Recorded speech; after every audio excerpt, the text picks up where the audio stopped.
ओम नमो भगवते वासुदेवाय। बड़ों को प्रणाम और छोटों को प्यार। कामदा एकादशी की व्रत कथा। धर्मराज युधिष्ठिर कहने लगे, हे भगवान, मैं आपको कोटि कोटि नमस्कार करता हूँ। अब आप कृपया करके चैत्र शुक्ल एकादशी का महात्म्य कहिए। श्री कृष्ण कहने लगे कि हे धर्मराज, यही प्रश्न एक समय राजा दिलीप ने गुरु वशिष्ठ से किया था, और जो समाधान उन्होंने किया वो सब मैं तुमसे कहता हूँ। प्राचीन काल में भोगीपुर नामक एक नगर था। वहाँ पर अनेक ऐश्वर्य से युक्त पुंडरिक नाम का एक राजा राज्य करता था। भोगीपुर नगर में अनेक अप्सरा, किन्नर तथा गंधर्व वास करते थे। उनमें से एक जगह ललिता और ललित नाम के दो स्त्री पुरुष अत्यंत वैभवशाली घर में निवास करते थे। उन दोनों में अत्यंत स्नेह था, यहाँ तक कि अलग अलग हो जाने पर दोनों व्याकुल हो जाते थे। एक समय पुंडरीक की सभा में एक अन्य गंधर्वों सहित ललित भी गान कर रहा था। गाते गाते उसको अपनी प्रिय ललिता का ध्यान आ गया और उसका स्वर भंग होने के कारण गाने का स्वरूप बिगड़ गया। ललित के मन के भाव जानकर कोरकट नामक नाग ने पद भंग होने का कारण राजा से कह दिया। तब पुंडरीक ने क्रोधपूर्वक कहा कि तू मेरे सामने गाता हुआ अपनी स्त्री का स्मरण कर रहा है, अतः तू कच्चा मांस और मनुष्य को खाने वाला राक्षस बनकर अपनी किए कर्म का फल भोग। पुंडरीक के श्राप से ललित उसी क्षण महाकाय विशाल राक्षस हो गया।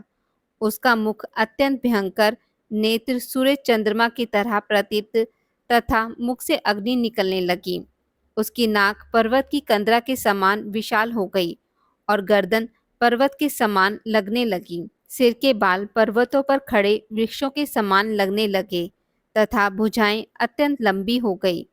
कुल मिलाकर उसका शरीर 8 योजन के विस्तार में हो गया। इस प्रकार राक्षस होकर वह अनेक प्रकार के दुख भोगने लगा। जब उसकी प्रियतमा ललिता को यह वृतांत मालूम हुआ तो उसे अत्यंत खेद हुआ और वह अपने पति के उद्धार का यत्न सोचने लगी। वह राक्षस अनेक प्रकार के घोर दुख सहता हुआ घने वनों में रहने लगा। उसकी स्त्री उसके पीछे पीछे जाती और विलाप करती रहती। एक बार ललिता अपने पति के पीछे घूमती घूमती विंध्याचल पर्वत पर पहुंच गई, जहां पर रिंगी ऋषि का आश्रम था। ललिता शीघ्र ही रिंगी ऋषि के आश्रम में गई और वहां जाकर विनती भाव से प्रार्थना करने लगी। उसे देखकर रिंगी ऋषि बोले कि हे सुभगे, तुम कौन हो और यहाँ किस लिए आई हो? ललिता बोली कि हे मुने, मेरा नाम ललिता है। मेरा पति राजा पुंडरीक के श्राप से विशालकाय राक्षस हो गया है। इसका मुझे महान दुख है। उसके उद्धार का कोई उपाय बतलाइए। रिंगी ऋषि बोले, हे गंधर्व कन्या, अब चैत्र शुक्ल एकादशी आने वाली है, जिसका नाम कामदा एकादशी है। इसका व्रत करने से मनुष्य के सभी कार्य सिद्ध होते हैं। यदि तुम कामदा एकादशी का व्रत करके पुण्य का फल अपने पति को दे दो, वह शीघ्र ही राक्षस योनि से मुक्त हो जाएगा और राजा का श्राप भी अवश्यमेव शांत हो जाएगा। मुनि के वचन सुनकर ललिता ने चैत्र शुक्ल एकादशी आने पर उसका व्रत किया और द्वादशी को ब्राह्मणों के सामने अपने व्रत का फल अपने पति को देती हुई भगवान से इस प्रकार प्रार्थना करने लगी। हे प्रभु, मैंने जो यह व्रत किया है, इसका फल मेरे पति देव को प्राप्त हो जाए, जिससे वह राक्षस योनि से मुक्त हो जाएं। एकादशी का फल देते ही उसका पति राक्षस योनि से मुक्त होकर अपने पुराने स्वरूप को प्राप्त हुआ।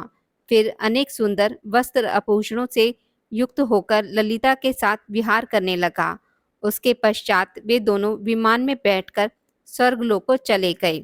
वशिष्ठ मुनि कहने लगे कि हे राजन, इस व्रत को विधि पूर्वक करने से समस्त पाप नाश हो जाते हैं तथा राक्षस आदि की योनि भी छूट जाती है। संसार में इसके बराबर कोई और दूसरा व्रत नहीं है। इसकी कथा पढ़ने या सुनने से वाजपेयी यज्ञ का फल प्राप्त होता है। एक बार एक राज्य में एक राजा राज करता था। राजा बहुत ही बुद्धिमान और बलशाली था। राजा सदैव अपनी प्रजा का बहुत अच्छे से ध्यान रखता था। प्रजा भी अपने राजा को बहुत पसंद करती थी। राजा की दो बेटियां थीं। राजा अपनी दोनों बेटियों से बहुत प्रेम करता था। राजा की छोटी बेटी देखने में बहुत सुंदर और आकर्षक थी और राजा की बड़ी बेटी छोटी बेटी के मुकाबले थोड़ा कम सुंदर थी। राजा की छोटी बेटी ग्यारस माता की पूजा किया करती थी और सभी लोग राजा की छोटी बेटी से बहुत प्रेम करते थे और बहुत प्रशंसा किया करते थे। राजा भी अपनी छोटी बेटी को बड़ी बेटी से अधिक प्रेम करता था, जिस कारण राजा की बड़ी बेटी को अपनी छोटी बहन से नफरत होने लगी थी। राजा की दोनों बेटियां जब बड़ी हो गई, तब एक पड़ोस राज्य में रहने वाला राजकुमार राजा की बड़ी बेटी के लिए रिश्ता लेकर आया। लेकिन जैसे ही उस राजकुमार की नज़र राजा की छोटी बेटी पर पड़ी, तो वह राजकुमार राजा की छोटी बेटी पर आकर्षित हो गया और उससे पहली नज़र में प्रेम कर बैठा। उस राजकुमार ने राजा की बड़ी बेटी के साथ विवाह करने से मना कर दिया और उसने राजा से कहा कि मैं आपकी छोटी बेटी से विवाह करना चाहता हूँ। जिसके बाद राजा की बड़ी बेटी यह देखकर अपनी छोटी बहन से बहुत क्रोधित हो गई और राजा की बड़ी बेटी ने अपनी छोटी बहन को अपना सबसे बड़ा दुश्मन मान लिया। राजा की बड़ी बेटी ने अपनी छोटी बहन से बदला लेने का निर्णय लिया, जिसके लिए उसने अपनी छोटी बहन को जान से मारने का निश्चय किया। राजा की बड़ी बेटी ने छोटी बहन को मारने के लिए सबसे पहले एक लड्डू में जहर मिलाकर अपनी छोटी बहन को दे दिया और उस लड्डू को खाने के लिए कहा। लेकिन लड्डू खाने के बाद भी छोटी बहन को कुछ नहीं हुआ। बड़ी बहन यह देखकर बहुत आश्चर्यचकित हो गई, लेकिन बड़ी बहन ने हार नहीं मानी और उसने जब रात में छोटी बहन अपने कमरे में सो रही थी, तब एक मटके में सांप रखकर उसे कमरे में छोड़ दिया। लेकिन सांप भी छोटी बहन का कुछ नहीं कर पाया। जिसके बाद बड़ी बहन ने अपनी छोटी बहन से कहा कि चलो हम लोग कुएं में से पानी भरकर लाते हैं। जिसके लिए वह अपनी छोटी बहन को पानी भरने के बहाने कुएं के पास ले गई और उसने अपनी छोटी बहन को कुएं में धक्का दे दिया। लेकिन छोटी बहन को तब भी कुछ नहीं हुआ, क्योंकि हर बार ग्यारस माता उसकी रक्षा कर रही थी। उधर बड़ी बहन अपने सारे प्रयासों के बाद असफल हो रही थी, जिससे वह बहुत क्रोधित होती जा रही थी। फिर उसने अपनी छोटी बहन के पास जाकर उससे खुद ही पूछा कि मेरी छोटी बहन, तुमको पता है भगवान ने सबकी मृत्यु एक निश्चित समय पर लिखी हुई है और कैसे तुम्हारी मृत्यु होगी, क्या तुम यह जानती हो? तब छोटी बहन ने अपनी बड़ी बहन को बताया कि हाँ, मैं तो जानती हूँ कि मेरी मृत्यु कैसे होगी। छोटी बहन से यह सुनकर बड़ी बहन मन ही मन बहुत प्रसन्न होने लगी। उसने अपनी छोटी बहन से कहा कि क्या तुम मुझे अपनी मृत्यु का राज बताओगी? छोटी बहन ने अपनी बड़ी बहन से कहा कि मेरी मृत्यु तो एक तोते में है। जो तोते के गले में एक हार है, उससे मेरी मृत्यु होगी। जब तक कोई भी व्यक्ति तोते को मारकर वह हार अपने गले में पहनेगा, तो मैं मूर्छित हो जाऊंगी और जैसे ही उस हार को अपने गले से उतारेगा, तो मैं वापस से जीवित हो जाऊंगी। अपनी छोटी बहन की मृत्यु का राज जानकर बड़ी बहन बहुत ही खुश हो गई और उसने अपनी छोटी बहन को मारने के लिए उसके पालतू तोते को ढूंढना शुरू कर दिया और छोटी बहन को इस बात का आभास हो गया था कि कोई उसकी जान लेना चाहता है। जिसके लिए वह अपने पिताजी के पास गई और उसने अपने पिताजी से कहा कि पिताजी, मेरी मृत्यु के बाद आप मुझे जलाइएगा मत, बल्कि आप मुझे अपनी पुरानी वाली हवेली में एक पलंग में लिटाकर छोड़ दीजिएगा। अपनी छोटी लड़की की यह बात सुनकर राजा बहुत आश्चर्यचकित हो गए। राजा ने अपनी छोटी बेटी से पूछा, बेटी, तुम यह क्या कह रही हो? तब राजा की छोटी बेटी ने बताया, पिताजी, समय किसी के लिए नहीं रुका है। कब क्या हो जाए किसी को कुछ पता नहीं है। और फिर राजा ने अपनी छोटी बेटी से कहा कि तुम ऐसी बातें क्यों कर रही हो? 2-3 दिन में तो तुम्हारा विवाह है। लेकिन छोटी बेटी ने अपने पिताजी को ऐसा करने पर मजबूर कर दिया और उनसे वचन ले लिया। राजा ने भी अपनी छोटी बेटी की बात स्वीकार कर ली और 2-3 दिनों के बाद जब शादी का समय आया, तब राजकुमार बारात लेकर राजा के घर आया और राजकुमार और राजा की छोटी बेटी का विवाह शुरू हो गया। जैसे ही राजा की छोटी बेटी राजकुमार के साथ फेरे लेना शुरू करती है तो उसकी बड़ी बहन अपनी छोटी बहन के कमरे में जाकर उसके तोते को पकड़ लेती है और उसको जान से मार देती है। तोते के गले में जो हार था उसको अपने गले में धारण कर लेती है। जैसे ही बड़ी बहन उस हार को अपने गले में धारण करती है तो उधर छोटी बहन 3.5 ही फेरे ले पाती है और वहीं पर बेहोश होकर गिर जाती है। जिसके बाद राजा ने बड़े बड़े दर्द हकीमों को बुलवाया और अपनी छोटी बेटी का इलाज करने के लिए कहा। राजा की बात सुनकर जब वैद्य ने छोटी बेटी की जांच शुरू की तो उसने बताया कि आपकी छोटी बेटी ना तो जीवित है और ना ही मरी हुई है। ऐसा मैं पहली बार होते देख रहा हूँ। राजा ने वैद्य और हकीम को यह बात बाहर बताने से मना कर दिया और उनको कहा कि अगर तुमने यह बात किसी को बाहर बताई तो हम तुम्हें फांसी दे देंगे। राजा ने अपनी छोटी बेटी को पुराने महल में जाकर एक पलंग में लिटा दिया और वहां पर कुछ सैनिक तैनात कर दिए। वापस अपने महल पर आ गया।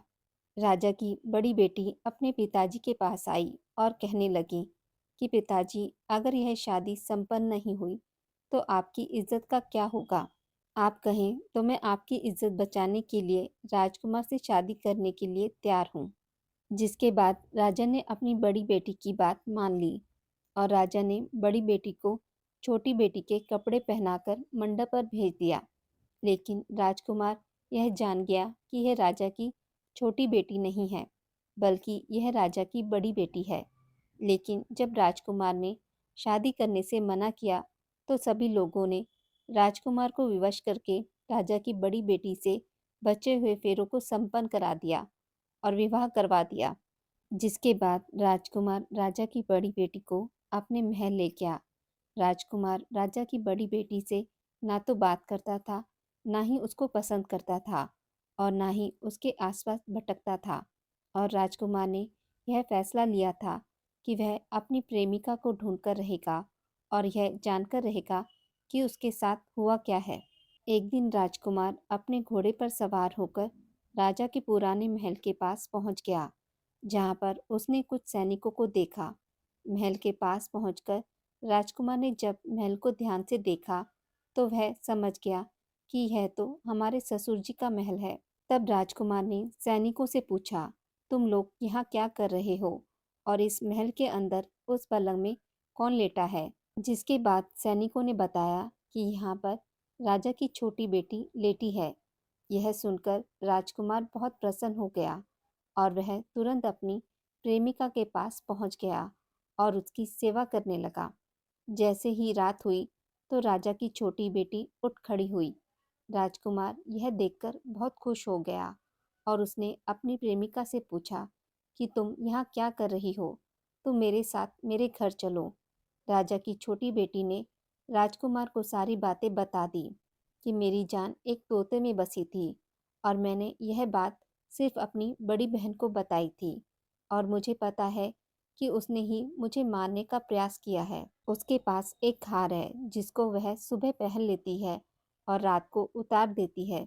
जब तक वह हार को पहने रहती है तब तक मैं मूर्छित रहती हूँ और जैसे ही वह हार को उतार देती है तो मैं जीवित हो जाती हूँ और जब तक मेरी बड़ी बहन के पास वह हार है तब तक मैं ऐसे ही जीवित और मूर्छित होती रहूंगी। अगर मेरी बड़ी बहन के पास जो हार है वह मेरे हाथ लग जाए तो मैं हमेशा के लिए जीवित हो जाऊंगी। राजकुमार ने यह बात सुनकर राजा की छोटी बेटी के पास रहने का निर्णय ले लिया और उसने अपने बचे हुए सारे फेरे उस पलंग में लेटी राजा की छोटी बेटी के साथ ले लिए और अपना विवाह पूर्ण कर लिया और वहीं पर रहने लगा। देखते ही देखते कुछ समय में राजा की छोटी बेटी और राजकुमार की पत्नी पेट से हो गई। एक दिन राजकुमार को किसी काम से बाहर जाना पड़ा। तब छोटी बेटी के पेट में बहुत तेज से दर्द होने लगा। जिसके बाद उसने ग्यारस माता का आवाहन किया। जिसके बाद वहां पर ग्यारस माता प्रकट हुई और उन्होंने अपनी भक्त के दर्द को दूर किया और एक पुत्र की प्राप्ति भी करवाई। और वहीं पर अचानक से राजकुमार भी आ गया। राजकुमार ने ग्यारस माता को देखा तो वह आश्चर्यचकित हो गया और उसने तुरंत माता को प्रणाम किया।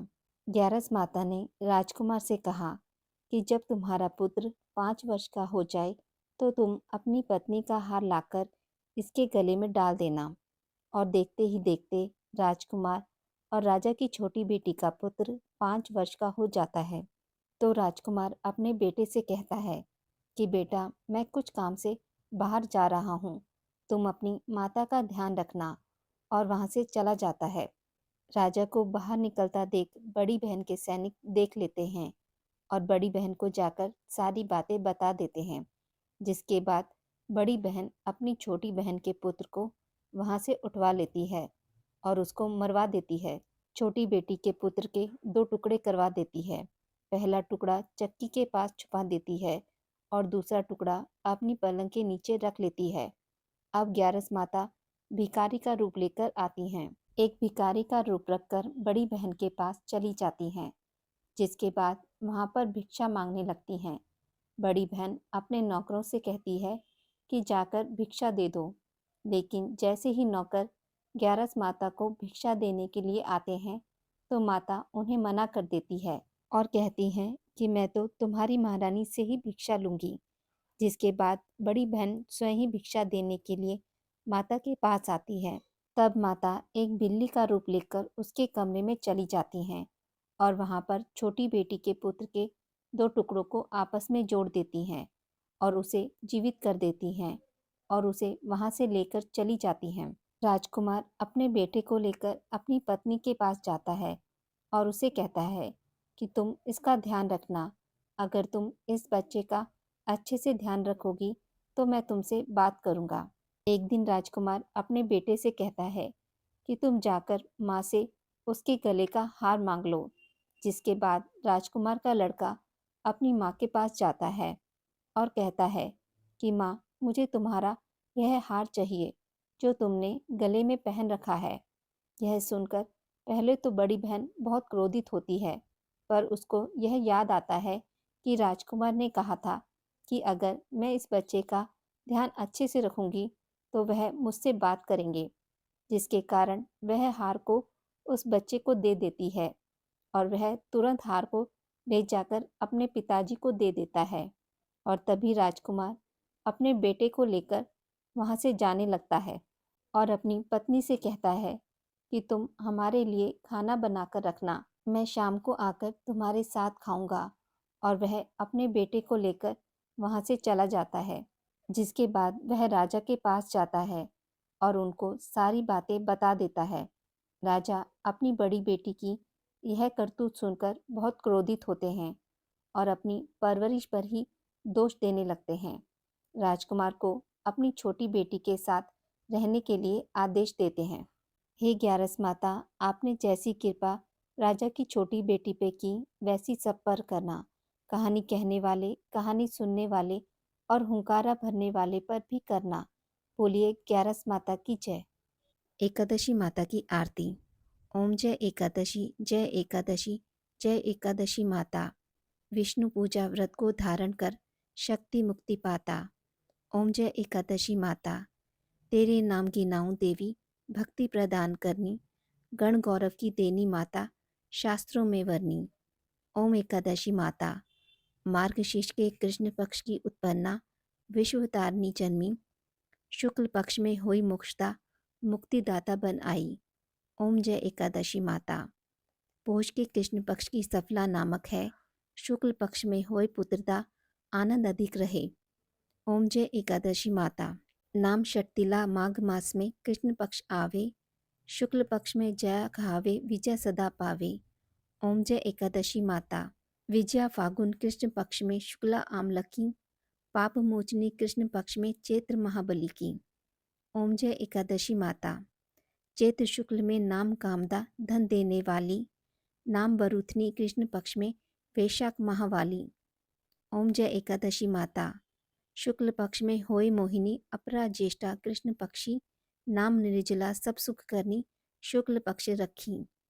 ओम जय एकादशी माता। योगनी नाम आषाढ़ में जानो, कृष्ण पक्ष करनी, देवशयनी नाम कहायो, शुक्ल पक्ष धरनी। ओम जय एकादशी माता। कामिका श्रावण मास में आवे, कृष्ण पक्ष कहिए, श्रावण शुक्ल होए पवित्र, आनंद से रहिए। ओम जय एकादशी माता। अजा भाद्रपद कृष्ण पक्ष की परिवर्तनी शुक्ला, इंदिरा अश्विनी कृष्ण पक्ष में व्रत से भवसागर निकला। ओम जय एकादशी माता। पाप कुंश है शुक्ल पक्ष में आप हर नरहारी, रमा मास कार्तिके में आवे सुखदायक भारी। ओम जय एकादशी माता। देवोत्थनी शुक्ल पक्ष की दुख नाशक मैया, पावन मास में करो विनती पार करो नैया। ओम जय एकादशी माता। परमा कृष्ण पक्ष में होती जन मंगल करनी, शुक्ल मास में होए पद्मिनी दुख दरित हरनी। ओम जय एकादशी माता। जो कोई आरती एकादशी की भक्ति सहित गावे, जन गुरु दीता स्वर्ग का वासा निश्चय वह पावे। ओम जय एकादशी माता। आज की इस वीडियो में बस इतना ही। मित्रों, अगर आपको मेरी वीडियोस पसंद आती हैं तो उसे लाइक और शेयर ज़रूर करें और पूजा पाठ से जुड़ी जानकारी के लिए मेरे चैनल को सब्सक्राइब करना ना भूलें। धन्यवाद।